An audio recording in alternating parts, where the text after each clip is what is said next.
Hello everybody, my name is Sarah, Weight Watcher, Cape Cod Woman on YouTube and Pearls of Wisdom and Food on Facebook. I had to pause for a second. So, Freddie has said he will drop the report that he made to the Department of Kitty Abandonment if I don't go off Cape for a while. So I said, okay. He didn't like it that I was away for 3 long days, and even if we don't have any couch lap kitty time, it was still a long time for him, especially with Frankie going out during the day. So poor Freddie alone. Anyway, I got an adorable email from, I think it was Anna, and she said that every time her kitty hears my voice, she comes and sits on her mom's lap. And I said, probably because you're going to sit still for 10 or so minutes while you listen. And she's taking advantage because cats are lap opportunistic, aren't they? So went to Greg's favorite aunt and mine too. Her funeral was yesterday. It was off Cape, 145 miles away after my 2 days in Providence. Oy vey! And I packed, and knowing that she was very Catholic, from the minute that we got there, it was involved in calling hours with an S, then the walking processional to the church with the casket, then the high mass, then the walking out, going to the cemetery, and then finally gathering at this inn at this mountain base for the little gathering. And it was lovely, and it was her way, and loved it. So at the gathering, one of Greg's nieces was there, and have not seen her for at least a year, probably Christmas. And it was sad because she has probably put on about 80 pounds. And so, but alas, tomorrow, Monday, she is beginning the 21-day fix. When I took out my olive oil crumbled blue cheese in a glass container with a neon green top, she said, "Are you on the 21-day fix?" And I said, "No, I'm on high-fat, low-carb," and nobody even asked about it. It's so funny. But Greg said they've never known me as anything but tinier than I was at my highest. So they wouldn't know. But anyway, I keep getting these wonderful emails and or postings on Facebook, and I will catch up on my YouTube ones because being gone 3 days, I lost all my guilty pleasure time. And so, the things that I could prioritize, like doing some of these videos, because I've run out of my stash almost, became necessary, and YouTube kind of got bumped. But on Facebook, yet another person told me that she was on Weight Watchers for months and months and months, and the scale, actually 2 of them I got over the weekend. One was 0.2 loss at each weigh-in, and she was totally discouraged. And then the other one said after months of a plateau, she went on the high fat. She said, she finally decided to relent and try the high fat, low carb, and she lost 5.5 pounds at her first Weight Watcher weigh-in. And I think she reached some sort of achievement or goal. Excuse me. So good for you. This is great. I'm beginning to think of the high-fat, low-carb food plan as the plateau buster for a lot of us that were on Weight Watchers for a long, long time on maintenance, or at that plateau place where we couldn't lose, didn't want to gain, but it was frustrating week after week. So the high-fat, low-carb does seem to get people off their island of plateau, and which is hard. And for those of you that keep going to your meetings and, stepping on the scale and going, "What? Come on, I'm following you." I guess your body just says, well, not doing anything now, nothing's changed. So nothing like a change up of adding the high fat, low carb to your, making it your food plan.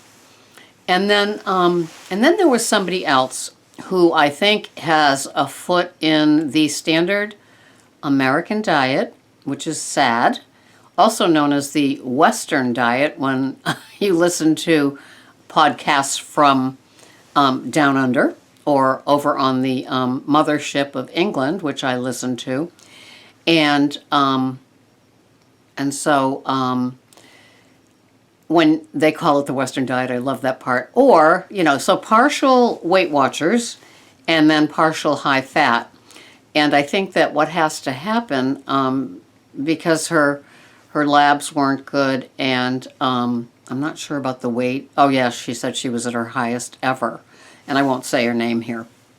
But, so I think that at some point, daring to either go all in with the high fat, low carb, or staying in the Weight Watchers type of program where everything is kind of balanced and equal, and it's not high fat by any means, but you're still allowing yourself wheat or wheat alternatives, but you're still getting that gluten into your body, or even the no gluten with the tapioca starch, cornstarch, and rice, which spike the blood sugar even higher, which might turn those ingredients into fat.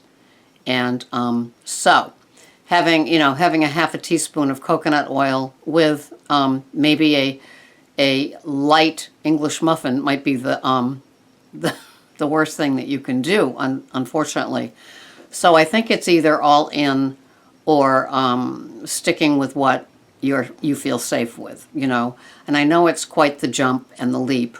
And most of you aren't listening to the podcast I'm listening to, which I could never listen to, digest, and come out with in an eloquent way like the doctors can. But I was all in, and I still am all in, and I'm not going to trade. I'm not going back. And even though I miss certain bread items, it's just not worth it for me. Now, I have had some rare inappropriate, what is it called? Gelato. And there is no wheat in it. And I think wheat is my kryptonite. I have the sugar, and all it sets up for me is a craving. And so the next day there's a bit of a hangover. But it doesn't set up what the wheat would set up, which is, according to Dr. Davis and some other wheat or no wheat, gluten-free people, grain-free people, it's called re-exposure. And it could set you right back in a way that you weren't anticipating, not unlike somebody who starts vaping after not smoking at all and finds themselves buying that pack, or the alcoholic who goes without, stays sober, and then all of a sudden, has a near beer or something sparkling in a glass, in a wine glass, that triggers them into thinking maybe one glass of wine. It's dangerous territory. And if you're a card-carrying food addict like I am, re-exposure is someplace I don't want to go because I don't know where it's going to take me. If I think that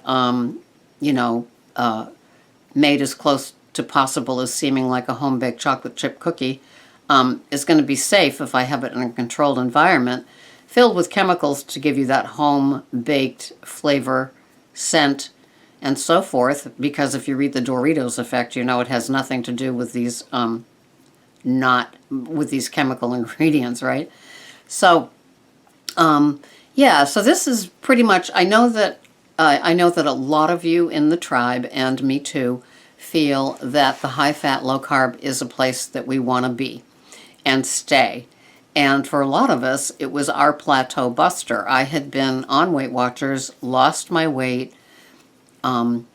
maintaining for a few months, was comfortable with it, and then something shifted in me, and I really missed. I think it started with a salad, and somebody said, why don't you get rid of the Bolt House with the carrageenan in it? Thank you, Silk and White Wave, for saying you're going to remove that from your items, the Horizons, because I'd been giving up Horizons because it had the carrageenan. But in the meantime of giving up Horizons, I decided to give up the heavy cream and just do the coconut milk. And in my bulletproof, I can't tell the difference between coconut milk and the heavy cream because I've got the grass-fed butter, the coconut oil, and the Zyla. So, anyway, where was I? So, yeah, I'm not going back, and I don't think that these people that have become part of the tribe are heading to do it. Oh, yes, I was missing my just very simple romaine salad. Something happened in me, and I developed an aversion for salads, and it was kind of through the month of, I think, August. And then I began to miss my romaine with a tablespoon of crumbled blue cheese, and yes, which may have mold in it, Dave Asprey, but oh well. I'm not there yet to giving it up, although I did get some feta so I can alternate. And the olive oil. I was just missing that simple salad, not the one with all the stuff in it, and then the Bolthouse. And so somebody said, why don't you just make it at home? Well, I'm not a vinegar fan, but I am an olive oil fan. So I switched, and it's working for me. And I guess through that, trusting that the EVU, the organic cold-pressed olive oil, and the coconut oil, unrefined and cold-pressed and organic, and there's something else that I can never remember, that these were the two healthy oils that would be carrying me and it would be okay. And I did. I lost. I lost a whole size. So what I had bought on maintenance through the summer and early fall now are a size too big, which, I wasn't looking to lose. And the scale has dropped me maybe 8 pounds. And so I don't want to lose more. So they say if you don't want to lose more, just add more oil. So I am. But I probably, in true confessions, I probably am having my dark chocolate a little bit more, and the rare and appropriate times of having the gelato. I did order, I got an email from bulletproofexec.com, and their chocolate bars were $10 off, and it's made with xylitol and, of course, the mold-free chocolate and some of his other nifty ingredients. And so they were 10% off, and they're still outrageous. But I did order a 3-pack of the dark chocolate and a 3-pack of the sea salt dark chocolate. And so those two with $6.95 shipping calculated out at $41. But oh well, I just hit submit, and so I'll try them. And I do find that there are some nice organic, I think it's Green and somebody, that have so far what I like the best, the dark chocolate bars. And they're kind of thick like the Hershey's bars are. So I like those. I don't like them when they're flat like the regular Hershey's, where they're kind of like flat, the milk chocolate, like when I used to buy and eat the 6-pack of them. This was way before high-fat, low-carb, way before Weight Watchers and all the other programs. We're talking being a kid, 10, 11, 12. So I'm thinking the high-fat, low-carb is the plateau buster for a lot of people. And I guess this video is just cautionary on choose the master that you want to honor. Be it the high-fat, low-carb, get all in, dive in, or right into that vat of oil, or stick with your standard American diet where you're counting the points. And won't Weight Watchers be interesting with the changes that they're coming up with? And, decide what's going to work for you. Are you happy with what you have and your progress or your maintenance? And, or are you getting more and more concerned with health issues, long-term versus chemicals and processed foods, and want to make a switch for yourself? And there's nothing as satisfying as a healthy fat. Sorry, nothing that can tide you over like a healthy fat. At least, well, I'm not telling you that. I'm saying for myself. All those years, And even when I thought that like a piece of bread with something on it would be satisfying, it might have been for the moment, but as I look at it, besides all the damaging things that the wheat can do to your blood sugar and your digestive system, it sets up that trigger and craving for me. I am not done with you, wheat. And so, lo and behold, you know, I'd wake up with another one of those sort of cravings, be it an English muffin, a piece of pizza, a something. And so wheat is my kryptonite. And sugar, I can handle it in very small amounts, rare and appropriately. And with these candy bars being sweetened with xylitol, I'm very, very, very excited about that. So anyway, this is it for now. I'm off to my job for 9 hours. It's Sunday. I'm taping it for the following weekday, and I will see you on the next round. Please comment below. And if you've decided to make your new master high-fat, low-carb, I want to hear about it. I want to hear about your success and your surprise and your astonishment. And welcome to the tribe. Until the next time, this is Sarah. Bye-bye for now.